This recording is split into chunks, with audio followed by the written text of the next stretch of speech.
Hello, welcome back to Tan Tan channel. My name is Atan. So I have been missing for quite a while from this YouTube channel, and the main reason is because there are many things going through for the past few months. And for this episode, I would like to conduct my videos in English instead of Mandarin because I would like to reach out to a wider audience to share my experience and what had happened a few months ago.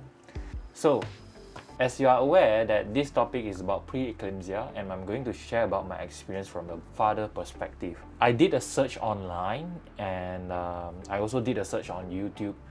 Majority of the experience shared by the YouTuber are mainly from a mother's perspective, and hence I think that this topic is relatively important to address the emotional concerns as well as what have I went through as a father, so that in the future, any father out there that see this video, I'm able to help them a little bit.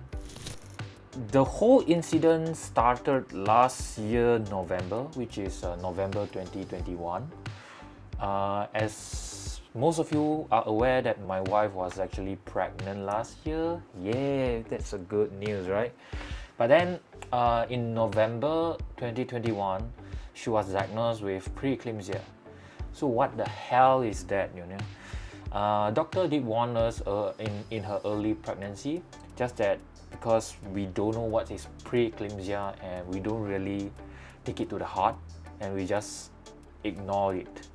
And the fact that when my wife is about 29 weeks pregnant, some symptoms started to pop up, and we are kind of lucky because doctor warned us in an early stage of pregnancy.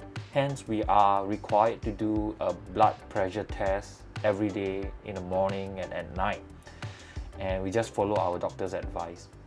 And thank God, on the day of the 29 weeks, at night,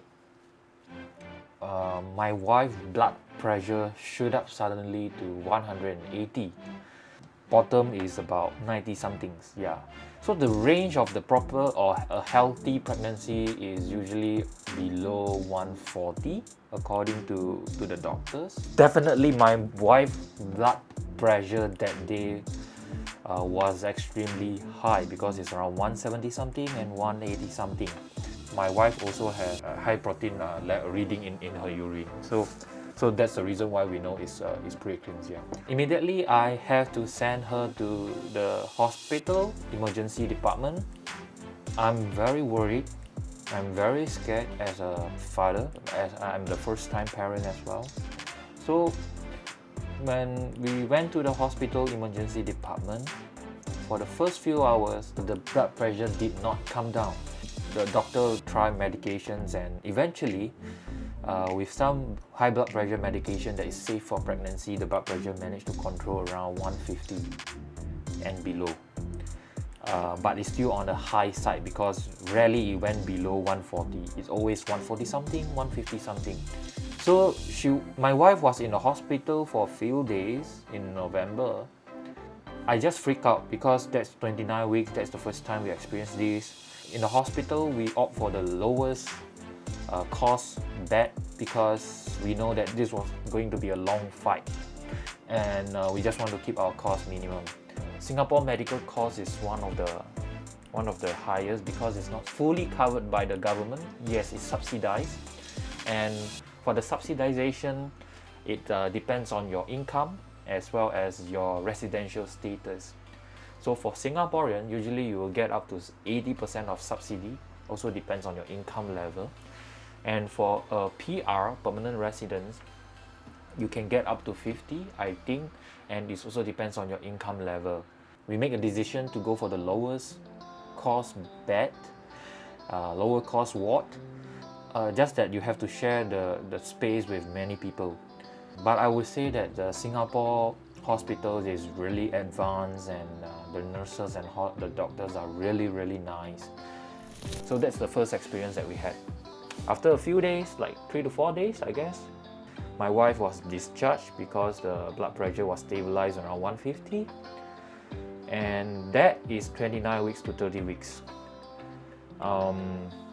Then move on, we monitor for another 3 to 4 weeks at home without any issue, but we have to follow up closely in hospital.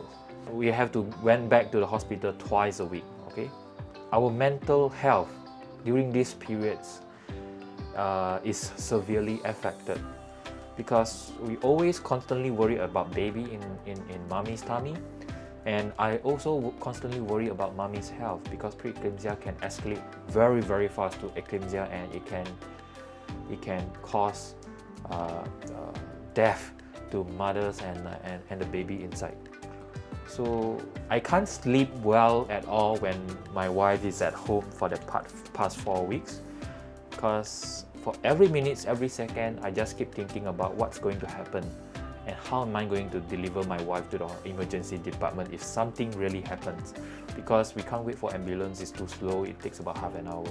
For that 4 weeks at home, from 29 or 30 weeks to 34 weeks, my brain is just on high alert and I can't sleep well at night, and the state of my mind is like anxious, and I experience a little bit of anxiety, which is normal. As a father, I think we went through a very different emotions compared to a mothers that went through pre-eclampsia. For father, as a husband, when my wife admitted to the hospital, I have to remain calm, and I have to show my wife that everything will be okay, even though I'm deep down my heart, I'm extremely scared, or rather anxious. I went online and searched for what happened if the baby is delivered now in 29 weeks or 30 weeks or 31st weeks. You know, we are concerned about mother's health because for pre-eclampsia, the only way to cure this pre-eclampsia is to deliver the baby. And doctor have to make a judgment when the time comes that, okay, we cannot keep the baby anymore, we got to deliver immediately now. Most of the video that I've seen, the baby delivered healthy, and then when they grow up healthy. But as a parent, we still have a lot of questions in mind. That's normal, perfectly normal.